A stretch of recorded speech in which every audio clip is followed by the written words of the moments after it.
வணக்கம், welcome to MST creations. இப்போ நம்ம நெல்லிக்காய் ஊறுகாய் தான் செய்கிறோம். இது வேக வச்சு உதிர்த்து வச்சுருக்கேன். இது பொடி என்னன்னு பார்த்தீங்கன்னா அதே தாங்க. கடுகு, வெந்தயம் வறுத்து பொடிச்சு வச்சுருக்கோம். அதில் பெருங்காயம், உப்பு சேர்க்குறோம். ஒரு 2 ஸ்பூன் ஆரம்பத்தில் ஒரு 2 ஸ்பூன் மிளகாத்தூளும் இதில் சேர்த்துக்கலாம். இதை ஒரு அரை அரைச்சி வச்சுக்கலாங்க. ஓகேவா? இப்போது ஒரு நல்லெண்ணெய் தான் தேவை நம்மளுக்கு. நல்லெண்ணெய் வந்து கொஞ்சம் நிறையவே ஊற்றிக்கோங்க. ஒரு 1/2 கிலோ நெல்லிக்காய்க்கு இந்த அளவுக்கு தேவைப்படும் எண்ணெய்.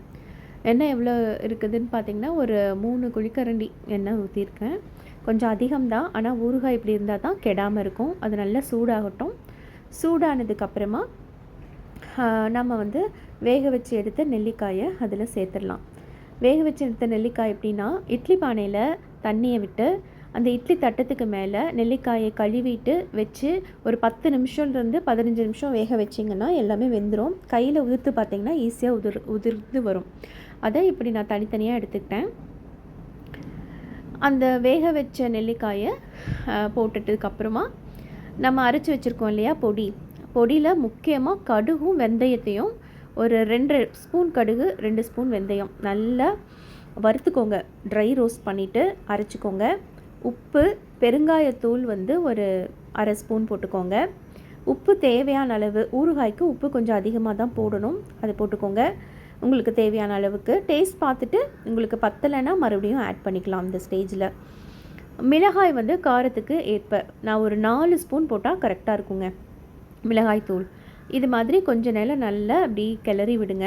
அந்த எண்ணெயும் இந்த மிளகாய், உப்பு இதெல்லாம் சேர்றப்போ அந்த கடுகில் ஒரு லைட்டாக ஒரு கசப்பு தன்மை இருக்கும். லைட்டாக வெந்தயத்துலேயும் கொஞ்சம் லைட்டாக கசப்பு தன்மை இருக்கும்.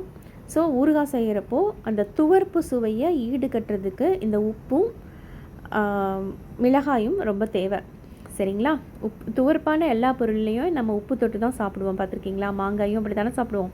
ஸோ இதே டெக்னிக் தான் மாங்காய் ஊறுகாய்க்கும். மாங்காய் ஊறுகாய் காய வச்சு பண்ணலாம், இல்லை ஃப்ரெஷ்ஷாகவும் வேக வைக்காமல் ஜஸ்ட் டைரெக்டாகவே போட்டு இது மாதிரியும் செய்யலாங்க. ஸோ இந்த மாதிரி அழகாக பண்ணுங்கள். நல்ல கலர் வந்திருக்கு. உங்களுக்கு தேவைன்னா இந்த ஸ்டேஜில் கருவேப்பிலை ஆட் பண்ணிக்கலாம். இப்போ எங்கிட்ட கருவேப்பிலை இல்லாதனால நான் சேர்க்கலை. வேணும்னா ஆப்ஷனல் தான், அது போட்டுக்கலாம்.